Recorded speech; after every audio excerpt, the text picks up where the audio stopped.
上一世，公司宴请晋升的员工去缅北参加总部表彰年会，我却发现途径园区，于是劝好朋友别去。结果参加年会的同事都有50万奖金，朋友气疯了，争执间一把将我推下天台。再睁眼，他正拿着晋升申请表，笑盈盈地问我愿不愿意陪他去总部述职。太好了，我这次肯定能拿下晋升。蕾蕾，你的申请表交了吗？我看着手里那张熟悉的晋升候选人表格，突然明白过来，自己是重生了。旁边的柳如烟看我迟迟不答，一把抢过文件。怎么可能？不是说每个部门只有1个名额吗？你怎么可能也是候选人？那你去不去总部述职啊？我也想去，可最近身体不太好，总部那边太远，就不去了。正好把我销售额算在你身上，你肯定是板上钉钉的经理。真的好遗憾啊，那我就自己带着2份业绩报告去了。等我升上去，一定请你吃饭。吃饭？如果你还能回得来的话。柳如烟开始疯狂准备述职材料，每天在朋友圈晒她的 PPT 截图、西装搭配、出差行李箱。我顺手点进她的朋友圈，点了个赞，刚要退出，突然看见一张图，是伪造公章的链接。伪造公章？他一个普通员工根本不可能需要这种东西。上一世，我就是被他用伪造的合同栽赃，背了贪污的黑锅。柳如烟还浑然不知，我已经发现疑点，自顾自在那滔滔不绝地讲述职的行程安排。这时，突然手机一阵震动，一条短信弹了进来。柳如烟，因为你恶意违约，明日开始安排外包专员对目标区域进行外访调查，后果自行承担，请做好心理准备。外访调查？差点忘了这一茬。上一世被外访调查的3个催债大汉拉上了车，还没出城，2个大汉就急不可耐地开始翻包、抢手机。这一次还是让他们去逗逗柳如烟吧。柳如烟，你去总部述职的话，我帮你喂猫吧。当然得你喂，要不然我回来不请你吃饭。行啊，你家门锁密码是什么？1314520啊。趁着午休，我潜入柳如烟家，在客厅和玄关安装了微型摄像头，然后拨通了网贷公司客服的电话，用变声软件告诉他们柳如烟近期要出差去外地，可能会失联，建议他们尽快上门。傍晚6点，我通过手机监控看到3名穿着工装、手持文件夹的催债大汉径直走进楼道，堂而皇之地按响了柳如烟家的门铃。柳如烟是吧？你逾期3个月了，今天必须给个说法。柳如烟想回房间换衣服，大汉哪管这些，一把拽住他的胳膊，把他拖回客厅。大哥，钱我一定还，求求你们了，让我穿上衣服再说行吗？拿什么还？我看你这身衣服倒值点钱，怎么升职了还是想跑？大哥，不是，我没想过跑，我是去总部述职。公司今年有一个晋升名额，一共就2个候选人，我肯定能拿下。升上去之后，工资翻倍，我立刻还钱。述职？这娘们儿说述职还钱？哈哈哈！3人一边狂笑，一边抡起手上的文件夹，对他家茶几一顿猛砸。柳如烟跪爬，拉着领头大汉的裤脚：“大哥，别砸了，钱我一定还。我朋友那有30万，我可以叫他过来。”你朋友能借你？不用借，只要搞到他的银行卡就行。我知道他的密码。你看，大哥，我连假合同都已经放在他桌子的内摞文件里面了。他要不交出来，我就直接把他拉下水。而且他来了，我们2个一起伺候3位大哥，行吗？3个大汉相视一笑，把手机扔给了柳如烟。下一刻，我的手机响了。柳如烟的声音强装镇定：“你现在在哪？来我家一趟呗，我家猫最近有点不对劲，你过来，我教你怎么喂药。”看了眼时间，晚上6点半，正是跳广场舞的时候。我迅速给我妈发去消息：“妈，柳如烟他妈跟你们在一块跳舞呢吗？”“对呀，他妈领舞，生气的不行了。”“你一会儿就跟着柳如烟他妈来，记得多叫几个人一起，领舞明天肯定是你的。”交代好那边，我在电话里故意推脱了一下：“我现在没时间啊，要不明天。”“没时间？我是不是你朋友了？这么点小事你都推3阻4的是吧？赶紧来。哦，对了，你来的时候在楼下帮我买2盒那个。”没见过这么上道的受害者，自己帮人家准备作案工具。行啊，我当然可以买，我叫你妈来给你买。我一口答应下来，然后立刻拨通柳如烟妈妈的电话。她家离得不远，赶过来也就20分钟。阿姨，柳如烟家里的电话打不通了，她让我去喂猫，还说了一堆莫名其妙的话。她跟您联系了吗？你等我，我拨一下试试。很快，监控里那头的手机响起来，被大汉一下子按掉。柳妈很快回复过来：“确实没接，不会真出什么事了吧？”我在楼下等了一会儿，柳如烟的妈很快带了4、5个人走过来，都穿着统一的广场舞服装，全是我们的老街坊，不仅力大无比，嘴也堪比大喇叭。我掏出手机给我妈看监控，画面里柳如烟被夹在3个男人中间，脸上还有泪痕。妈，一会儿你就跟在后头看，明天回去大肆宣扬就行了。好，蕾蕾，你和你妈说什么呢？如烟是不是有什么事瞒着我？蕾蕾，你快告诉阿姨。阿姨，咱们上去吧，上去看看就知道了。肯定是虚惊一场。哦，对了，柳如烟让我帮她带点东西，差点忘了。我快步到便利店买了2盒雨伞，直接塞到柳妈手里，转身带头上楼，来到柳如烟家门口，轻轻敲响了门。不一会，她通红着脸开了门，笑嘻嘻地拉着我的胳膊，赶紧进来吧，来，给你介绍一下我的朋友们。他一闪身，身后3个同样衣衫不整的大汉抱着胳膊，贼溜溜地盯着我。可看到我身后的人，他们笑不出来了。妈，你们怎么来了？如烟，你这是怎么了？他们是谁？你们刚才在干什么？柳妈一把推开他，冲进门里，身后几个大婶一窝蜂地窜进来，客厅一片狼藉。我妈立刻掏出手机就开始录。柳妈扬手就给了柳如烟一巴掌。你从家里搬出来，就为了整这一出是不是？你是不是欠？阿姨，都是年轻人，都很正常。如烟没有危险就好。她就是欠，2盒够不够？还用不用再给你买2盒？你以为我愿意让他们占便宜吗？我还不是没办法了，他们管我要钱，不给钱就要命，我能怎么办？除非我能拿下晋升名额，工资翻倍，才有钱还他们。晋升？就你这信用记录，哪个公司敢要你？你给我说清楚，这些人到底是谁？你欠了什么钱？你整天胡搞什么？妈，你松手，疼！我胡搞，我还不都是被你逼的？你天天在广场上跟那些老太太显摆，说我工资多高多高，说多有出息，我每个月那点工资够干什么的？我不借钱能活成你想要的样子吗？蕾蕾，你把你的存款给我，反正这次晋升名额是我的，你给我还上钱，我以后还你。你疯了？你冲人家要什么钱？妈，你别管。蕾蕾，你要是不给，我就把你那些破事全抖出去。你以为你干净？我有什么破事？你说来听听。你继续说，我听着呢。他张了张嘴，一个字也说不出来。3个催债大汉面面相觑，悄悄往门口退。柳妈一把拽住其中一个，你们别走，今天这事不说清楚，谁都别想走。上一世，你为了一个晋升名额，连伪造合同、栽赃陷害都想得出来。可惜这一次你来不及动手了。3个催债大汉被几个广场舞大神堵在门口，进退两难。催债的人看准时机，索性从口袋里掏出一沓文件。那个阿姨，这是你女儿的借款合同，本金加利息一共是32万7千，逾期3个月了，我们也是按公司规定办事。32万？你借这么多钱干什么了？还能干什么？买包、买衣服，请你那些舞伴吃饭。你不是说让我在街坊邻居面前有面子吗？这就是你要的面子。上一世我被柳如烟毒死的时候，她大概也是这种歇斯底里的样子吧。我掏出手机，悄悄给公司人事总监发了条消息。王总，关于这次晋升名额的事，我有一些重要情况需要向您汇报。柳如烟可能涉及伪造公司文件，我有证据。什么情况？说清楚。他伪造了公章，还准备了一份假合同，打算栽赃给我。我有监控录像和录音。你现在在哪儿？这事不能在外面说。明天一早来我办公室。好的，王总。我收起手机，抬头发现柳如烟正盯着我看。你在跟谁发消息？没什么。你骗人！你刚才的表情我太熟悉了，是在告状对不对？蕾蕾，你是不是觉得你赢了？我不知道你在说什么。你装什么装？从我说要去总部述职开始，你就一直在算计我。你以为我看不出来？柳如烟一步步朝我走过来，3个催债大汉识趣地让开了路。柳妈想拉他，被他一把甩开。你故意把你的名额转给我，让我以为你是好心。你故意在我家装摄像头，叫这些催债的来找我。你还故意把我妈叫来，让她看看她的好女儿有多丢人。柳如烟，你想多了。摄像头的事我不否认，但你伪造合同的事也是我逼你的吗？什么合同？你胡说什么？你以为我没看到你购物车里的伪造公章广告？你以为我不知道你电脑里存的那份假合同？柳如烟，你打算用那份合同来栽赃我贪污公款，然后你就可以顺理成章的拿到晋升名额，对不对？如烟，他说的是真的。妈，你别听他胡说，我怎么可能干那种事？是吗？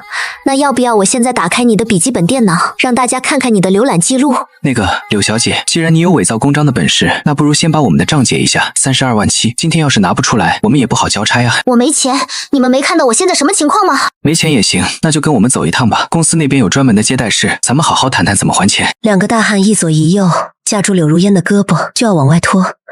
柳妈疯了一样扑上去。你们放开我女儿，你们要带她去哪？阿姨，我们也是打工的，您女儿欠了钱不还，我们公司那边没法交代，要不您替她还？我没那么多钱啊。那就别拦着了。蕾蕾，你帮帮我，我们从小一起长大的，你不能见死不救。你陷害的时候，想过我们从小一起长大吗？你怎么知道？没什么，走吧，该算的账一样都不会少。3个催债大汉把柳如烟拖出了门，柳妈瘫坐在地上，哭得上气不接下气。我妈走过来，拉住柳妈的手：“老柳，别哭了，孩子犯了错，该承担的得承担，咱们当妈的能帮就帮，帮不了也没办法。”都怪我平时对她太严了。上一世我被柳如烟毒死的时候，我妈是不是也这么哭过？阿姨，柳如烟的事我会尽量帮忙，但是她欠的钱，她做的事，她自己得负责。蕾蕾，阿姨对不起你。阿姨，你没对不起我，是她自己的选择。我站起身，看了眼乱成一团的客厅，转身走了出去。只见3个大汉把柳如烟塞进了一辆黑色商务车，带去了城西一家快捷酒店。这时，人事总监王总的发来消息：明天早上9点，我办公室带上你所有的证据。收到。可惜这一次柳如烟来不及动手了。第二天早上8点半，我提前到了公司。到了15楼，人事部门口已经有人在等了。王总，我来了。进来，把门带上。你说柳如烟伪造公章，有证据吗？有。我掏出手机，把昨天晚上截取的监控画面和录音文件调出来，递给他。王总看了几分钟，脸色越来越难看。他还真敢啊！伪造公章，栽赃同事，还想用假合同来骗晋升名额。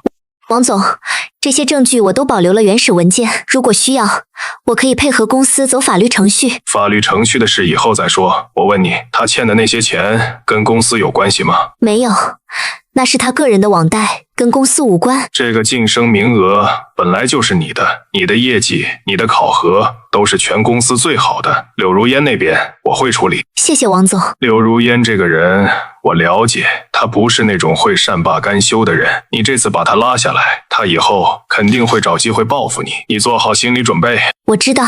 行，那你去吧。晋升的事下周一开会宣布。接下来的3天，柳如烟就像人间蒸发了一样，她没来公司，也没回他妈的消息。周五下午，公司群里突然炸了锅。你们听说了吗？柳如烟被开除了。真的假的？因为什么呀？好像说是伪造公章，还想栽赃别人。人事那边已经发了内部通告了。我的天，他也太敢了吧！为了一个晋升名额，至于吗？听说他还欠了一屁股网贷，被催账的找上门了。平时看他挺光鲜的，原来都是装的。我看着群里的消息，把手机翻过去扣在桌上。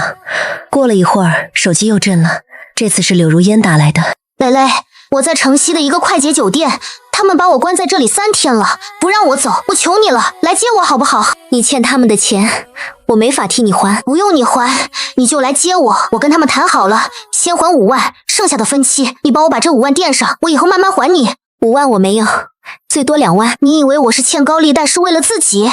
是你公司那个项目审计报告的数据是我改的，你猜我要是把聊天记录交出去，你会不会比我现在还惨？你胡说什么？我根本没让你动过数据。可别人信不信呢？蕾蕾，2万块钱封不了口。城西的快捷酒店在一个小巷子里，门口站着2个抽烟的男人。看到我下车，其中一个朝我走过来，我跟着他上了3楼。柳如烟坐在床上，看到我进来，他一下子站了起来。蕾蕾，钱我已经带来了2万，剩下的你自己想办法。柳如烟，我把话说清楚，这2万块钱是看在阿姨的面子上，以后咱们之间没什么关系了。你会后悔的，你知道为我撑腰的人是谁吗？你一定会后悔的。那就拭目以待。柳如烟张了张嘴，说不出话来。我把装钱的信封放在桌上，转身往外走。周一早上，公司开全员大会，王总站在台上念出了晋升名单。经过公司综合评定，本年度晋升名额获得者是营销部的蕾蕾，大家鼓掌。蕾在公司3年，业绩一直名列前茅，这次晋升实至名归，也希望其他同事继续努力，明年还有机会。散会之后，几个关系好的同事围过来。蕾蕾，恭喜恭喜，今晚必须请客啊！就是，这么大的事儿，不请客说不过去。行，今晚我请，地方你们定。那必须得找个好地方。我要吃最贵的。晋升名单公布后的第3天，我在茶水间遇到了方雅婷。蕾蕾，恭喜啊！我就知道这次肯定是你。谢谢雅婷姐，你那边怎么样？唉，别提了，我们部门这次名额被砍了，明年再说吧。对了，我听说柳如烟的事了，你可真够厉害的。什么意思？别装了，他伪造公章想栽赃你，结果被你反杀，这事在公司都传遍了。不过柳如烟不是一个人在战斗。你什么意思？他跟赵副总那边有关系，你以为他一个普通员工，哪来的胆子伪造公章？后面有人撑腰的。赵志高啊，是，这话我就跟你说，你自己心里有数就行。柳如烟是他的人，你把他搞下去了，赵副总不会善罢甘休。你为什么告诉我这些？因为我跟你一样，都是被赵副总打压的人。去年我们部门的晋升名额，就是他硬塞给了自己人，咱们是一条船上的。上一世，我根本不记得方雅婷跟我说过这些话，她到底是真心帮我，还是另有所图？周五晚上，我正在加班赶项目方案，邮箱里突然收到一封匿名邮件。蕾蕾，你以为你赢了？柳如烟的事还没完，你最好主动退出晋升，否则别怪我不客气。是赵志高的人，还是方雅婷在演戏？周一早上，我刚到公司，就看到王总脸色铁青的从董事长办公室出来。王总，怎么了？进来说。我跟进他办公室，关上门。王总把一份文件摔在桌上。赵志高那孙子在董事长面前告我的状，说我偏袒你，说晋升流程有问题，要求重新审核。董事长说了，晋升的事暂缓公布，等调查组查清楚再说。你放心，你的业绩摆在那儿，他们挑不出毛病。但问题是，柳如烟那份假合同，赵志高可能会反咬一口，而且柳如烟肯定会帮他说话。3天后，调查组第1次开会，我作为当事人被叫去旁听。他们口口声声说监控是我私自安装在柳如烟家里的，属于非法取证，而那份假合同是我教他做的，目的是为了嫁祸给他。等开完会出来，方雅婷在走廊上等我。怎么样，没事吧？你怎么在这儿？我路过，听说调查组开会，来看看你，他们没为难你吧？雅婷姐，你之前跟我说柳如烟是赵副总的人，你是怎么知道的？我当然是听说的，公司里谁不知道啊？是吗？可我问了一圈，没有一个人知道这件事，你从哪听来的？你什么意思？你在怀疑我？我没说怀疑你，我只是觉得奇怪，你怎么会知道得这么清楚？行，你不信我拉倒，反正我提醒过你了，爱听不听。他转身就走，我回到工位，打开电脑，在公司内部通讯录里搜了一下方雅婷的信息。他的入职推荐人一栏赫然写着赵志高。果然，他从一开始就是赵志高的人，他接近我是为了套我的话。下午，一个平时不怎么说话的老同事突然在茶水间叫住了我。蕾蕾，有件事我不知道该不该跟你说。什么事？您说。我昨天在楼下咖啡厅看到方雅婷和柳如烟坐在一起，两个人有说有笑的，关系看起来很好。您确定是方雅婷？确定，我还在想他们俩怎么认识的，后来我才想起来，他们好像是同一所大学毕业的，应该是同学。谢谢您告诉我。唉，我就是看不惯这些弯弯绕绕的，你自己小心点。方雅婷和柳如烟是大学同学，方雅婷是赵志高的人，柳如烟也是赵志高的人。那方雅婷之前跟我说的话根本不是好心提醒，而是在试探我知道多少。我拿出手机给王总发了条消息。王总，方雅婷是赵副总的人，他和柳如烟是大学同学，两个人在联手对付我。我知道了，你手里还有没有其他证据？有，我之前备份了柳如烟电脑里的浏览记录，包括她搜索伪造公章的时间、网站，这些都能证明是她自己操作的。好，这些东西别交给调查组，他们不干净，我直接找董事长。2天后，王总告诉我，董事长要亲自过问这件事。下午3点，我跟着王总走进董事长办公室。雷，你那些证据我看过了，做得很好。柳如烟的事，公司会严肃处理。至于方雅婷，她跟柳如烟的关系，公司也会调查。公司需要的是真正有能力的人，不是搞小动作的人。你回去好好工作，其他的事儿我来处理。走出董事长办公室，王总长出了一口气。这次多亏你留了备份，要不然真让他们给整了。王总，方雅婷那边董事长会处理的，他跟赵副总的关系，公司早就有人举报过，只是一直没证据。这次他跳出来，正好撞枪口上。上一世我没有机会走到这一步，这一世我终于学会了，证据永远比嘴皮子管用。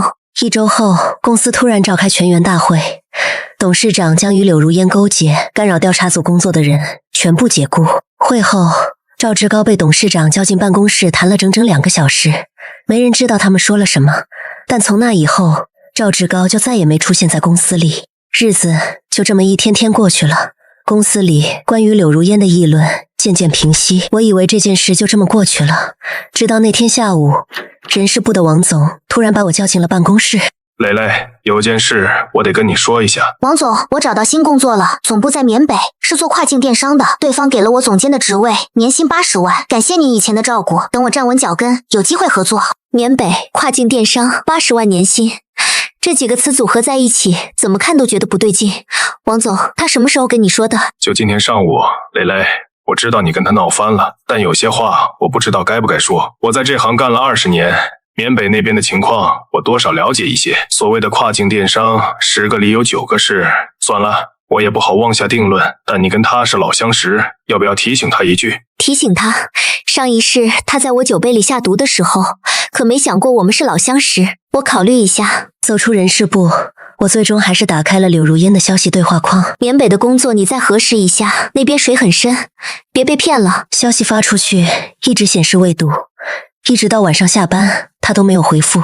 到家的时候，柳妈和我妈正在聊天。蕾蕾回来了，快洗手吃饭。你是不知道啊，如烟这孩子总算熬出头了，这次找的工作可好了，缅北那边的大公司做跨境电商的，说是总部在那边，给他总监的职位，年薪80万，还包吃包住。阿姨，柳如烟有没有说具体是做什么的？公司叫什么名字？叫什么？我记不太清了，好像是什么新龙国际。对，新龙国际。他说是在网上投的简历，对方 HR 特别欣赏他，视频面试了2轮就定了，还说给他报销机票，派车去接。这些词组合在一起，简直就是缅北电诈园区招人的标准模板。如烟是后天一早的飞机，等安顿好了就接我过去住，那边气候好，物价也低。阿姨，你有没有想过，一个正规的跨境电商公司为什么会把总部设在缅北？那边是金三角地区，治安很差，电信诈骗的窝点特别多。你什么意思？你是说如烟被骗了？蕾蕾，你是不是还在记恨如烟？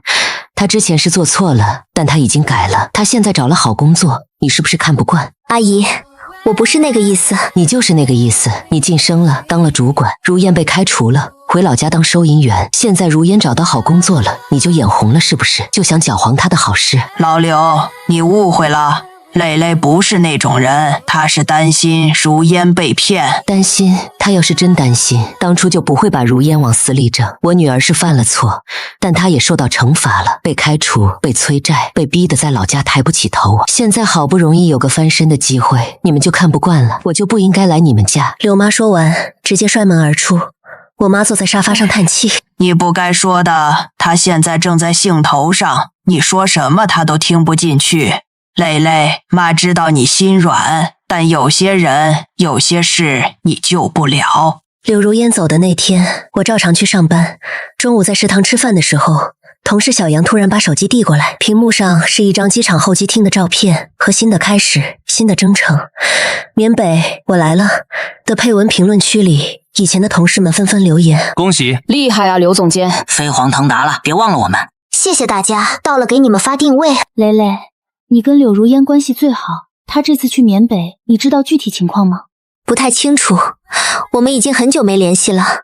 有些人大概只有撞了南墙才会回头，可有些南墙撞了之后就再也回不了头了。3天后，柳如烟又发了一条朋友圈，照片里是一栋气派的写字楼，柳如烟坐在总监办公室里，笑容满面。评论区又是一片羡慕的声音。我将照片仔细放大后发现，办公室的窗户外面焊着栏杆。接下来的1周，柳如烟的朋友圈更新越来越频繁，内容却越来越奇怪。第7天，她的朋友圈突然停了，整整1周没有任何更新。柳妈开始着急了，一天给我打好几个电话，想要寻求帮助。我联系了公司涉外法务部的同事，托他帮忙打听。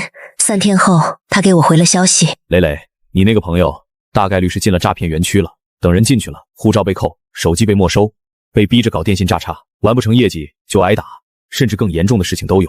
有没有办法救人？交钱赎金。那天晚上我回到家，把法务部同事的话原原本本的告诉了我妈。你要帮他？我不知道，妈，他想要差点害死我，伪造合同栽赃我，在我酒杯里下毒。可你最终还是活了，而他现在可能生不如死。那又怎样？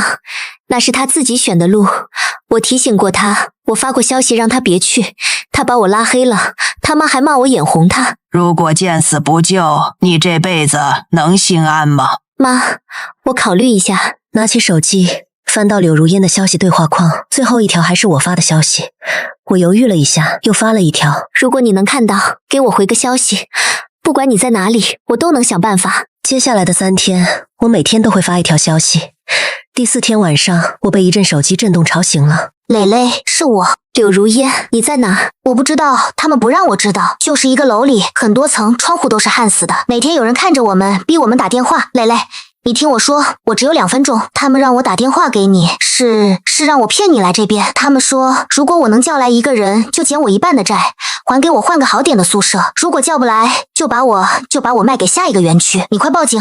下一秒电话突然断了。第2天一早，我请了假，去了市公安局。我把柳如烟的情况大致说了一遍。李警官听完，表情严肃起来。你说的这个新龙国际，我们这边有记录，去年以来，光是报案的家属就有10几起，都是说家人被骗到缅北这个公司，然后失联。那你们为什么不救？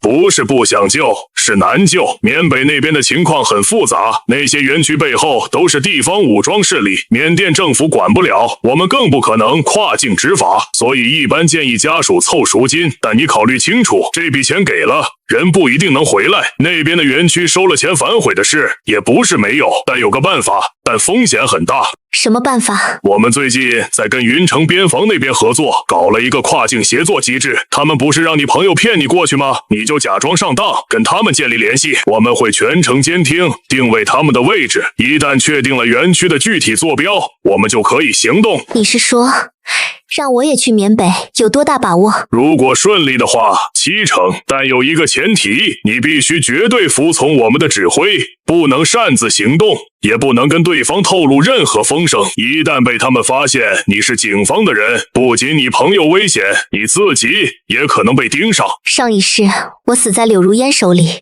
他值得我当诱饵吗？我给你时间考虑，这种事不能勉强，但你如果决定做，就要快。你朋友那边时间拖得越久，情况越糟。不用考虑了，我做。不过我希望救出柳如烟之后，他的事该怎么处理怎么处理。他在国内欠的债，做过的那些事，他自己承担。但在缅北那边，他也是受害者。我希望警方能把他安全带回来。这是自然，我们在那边的人首要任务就是解救被困人员。至于他回国之后的事，那是国内法律的事，跟我们这次行动无关。好，那我配合。蕾蕾，谢谢你。说实话，像你这样的情况，愿意配合我们的人不多。大多数人一听要跟园区的人打交道，直接就吓退了。我不是不怕，我只是觉得如果见死不救，我这辈子都睡不安稳。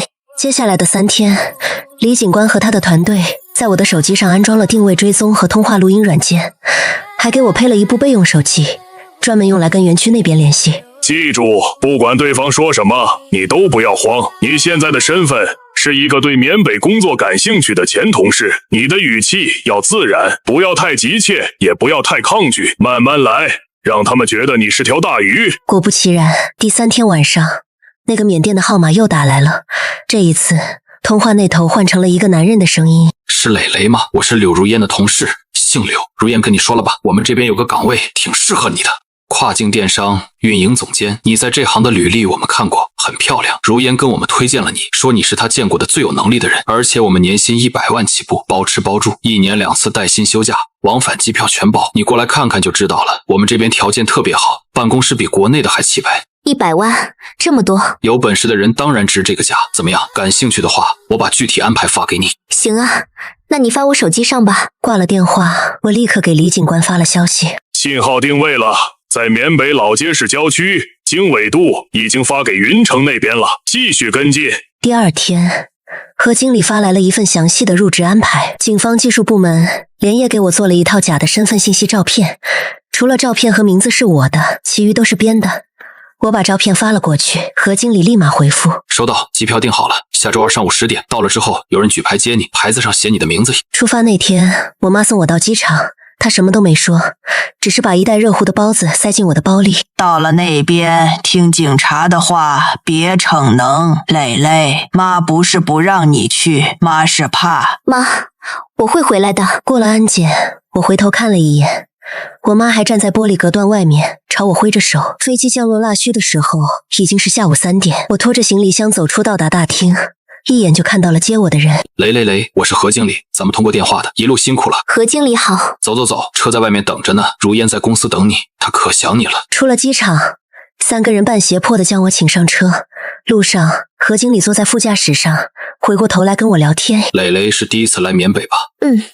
第一次。感觉怎么样？跟我想的不太一样，我以为这边会很繁华。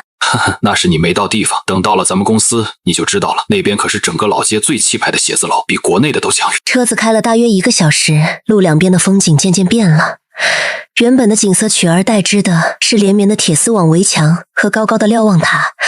我指着窗外问：那是什么地方？哦，那是别的公司，我们公司在前面，马上就到了。车子又开了10分钟，在一扇大铁门前停了下来。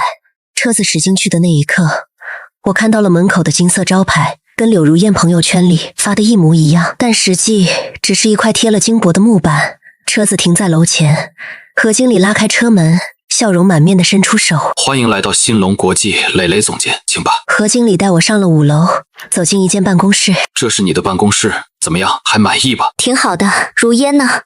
我想见见他。别急嘛，先办入职手续，办完了就带你去见他。什么手续？就是把护照给我们登记一下，然后签个劳动合同，你看看待遇都写得很清楚。我想先见见柳如烟，见完他再签。蕾，你这样就不太配合了，我们是正规公司，所有员工都是这个流程。你先签合同，交护照，然后我保证带你见他。那我就不签了，机票我自己出，现在就走。蕾，你这样就没意思了，大老远跑过来，连合同都不看就要走，传出去，我们公司的名声还要不要了？你们公司有什么名声？一个连员工护照都要扣押的公司，有什么名声可言？蕾，我劝你识相一点，你现在站在缅北，这里我说了算。你签了合同，交了护照，好好工作，吃香喝辣。你要是不签，那你可就别怪我不客气了。我要见柳如烟，现在。行，让你见，见了你就知道，在这里跟我合作是最好的选择。他朝门口挥了挥手，让另外2个人带我去柳如烟所在的宿舍。蕾，你怎么来了？我不是让你别来吗？别嚷嚷，你朋友是来工作的，不是来玩的。你好好劝劝他，让他把合同签了，签了你们就能住一起，多好。何哥，求你了，让他走，他跟我不一样，他什么都不知道。闭嘴，柳如烟，你是不是忘了上周的教训？要不要我再给你复习一遍？你们聊，好好劝劝你朋友，让他想开点，在这里好好干，几年就回去了，还能攒下一大笔钱，多好。他转身走了出去，我蹲下来平视着柳如烟。你为什么来？我明明告诉你了，别来。因为你给我打了那个电话。那个电话是他们逼我打的，我躲在厕所里说的那些话才是真的。我知道，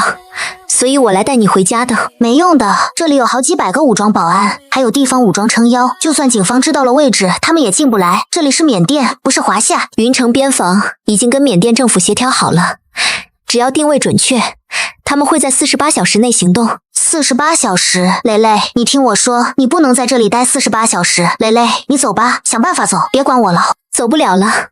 你觉得他们会放我走吗？所以我们只有一条路。铁门外传来脚步声，何经理的声音隔着门板传进来。聊完了没？蕾，合同签不签？签，但有些条款我要改。改条款？行啊，咱们慢慢谈。他侧身让开路，做了个请的手势。何经理把我带回了5楼的办公室。说吧，哪些条款不满意？把违约金50万的条款删掉。不行，这是公司的统一规定，不是针对你一个人的。而且你来了之后，年薪100万、50万，也就是半年的工资而已。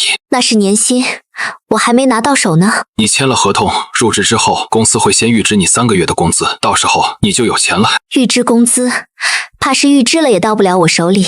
不行，那我不签了。上一个跟我讨价还价的人还在水牢里泡着呢。不过你放心，我对有能力的人一向很客气。你是个聪明人，应该知道怎么选。合同我可以签，但我有3个条件。第一，我要跟柳如烟住在一起，她是我的朋友，我需要她。第二，我的护照不能交给你们，我自己保管。不行，护照必须统一保管，这是底线，没得商量。你的第3个条件呢？要看看你们公司的实际业务。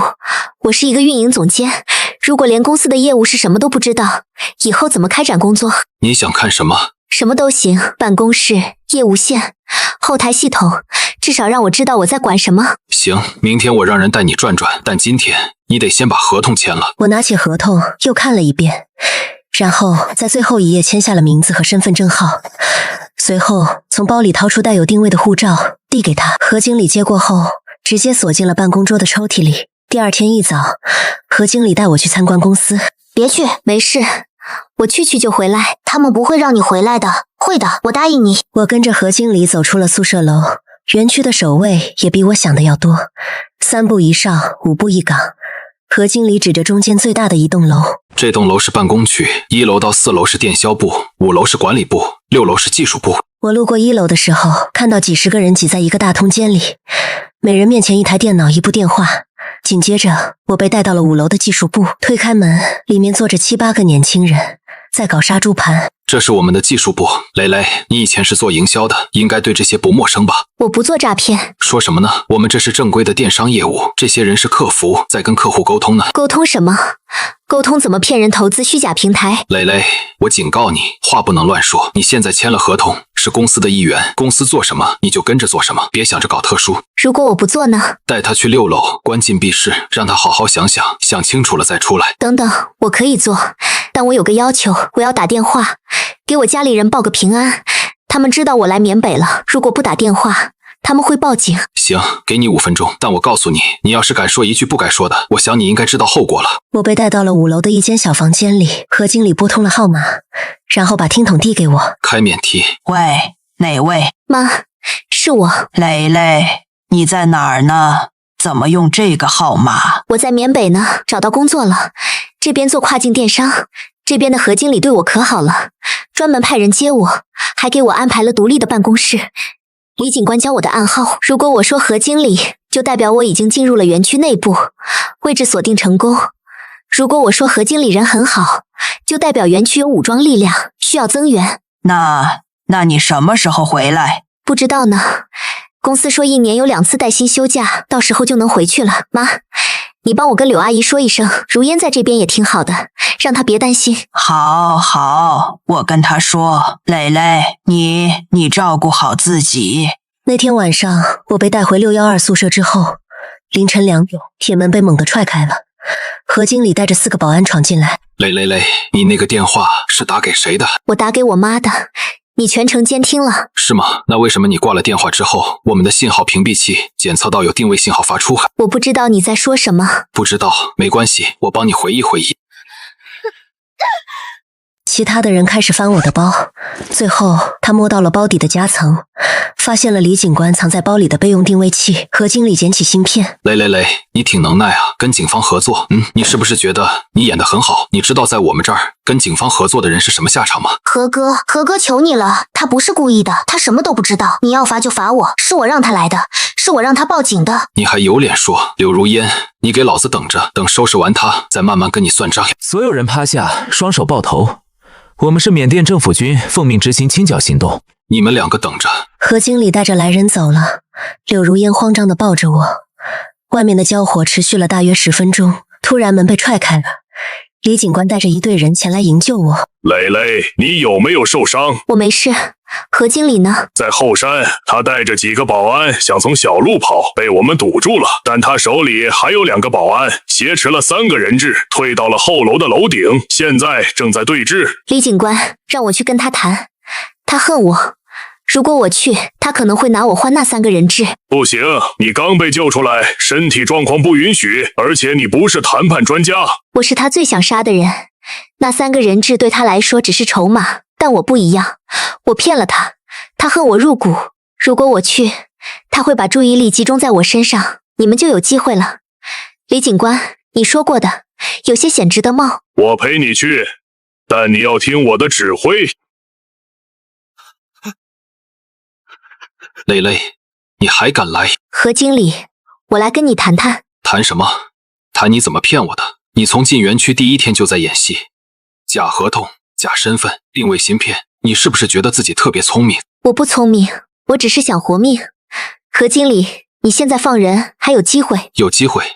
我手里攥着3条人命，加上我自己4条，你觉得我还有什么机会？你放人，我跟警方说，给你争取宽大处理。宽大处理？蕾蕾，你是不是在国内待傻了？这是缅北，不是中国。我手上沾了多少血，我自己都数不清。宽大处理，他们只会给我1颗子弹。那你想怎样？我想走，给我1辆车，加满油，放我到边境。到了安全的地方，我放人。不能答应他，他到了边境更危险，那边有他的同伙接应。何经理，你觉得你现在这样子，到了边境就能活？那是我的事。你手下的人呢？他们也跟你一起走？何经理犹豫了1秒，就是这1秒，2个保安对视了一眼，其中一个突然松开了手里的人质，举起双手。何哥，我不想死。就在何经理调转枪口的一瞬间，李警官击中何经理的手腕，被2个特警迅速把他拖走了。我转过身走下了楼梯，柳如烟扑了上来。蕾蕾，我们真的出来了，不是做梦。疼吗？疼，这么说就不是在做梦。我们在腊戌的警察局待了3天，把里面所见所闻都说了出来。在中缅边境，因为我的特殊表现，上级领导专门接见了我。回国3个月后，柳如烟的案子判了。鉴于她在缅北园区内主动向外界传递求救信息，配合警方营救其他被困人员，且在国内犯罪情节较轻，认罪态度良好，法院判处她有期徒刑1年，缓刑2年。走出法院的时候，柳妈追上来，拉住我的手。蕾蕾，谢谢你，谢谢你救了她。阿姨，别谢了，您说过有些话不用再说。蕾蕾，你是个好孩子，阿姨以前说的话，你别往心里去。早就不往心里去了，这大概就是重生的意义吧。不是为了报复谁，而是为了不错过那些本该属于自己的东西。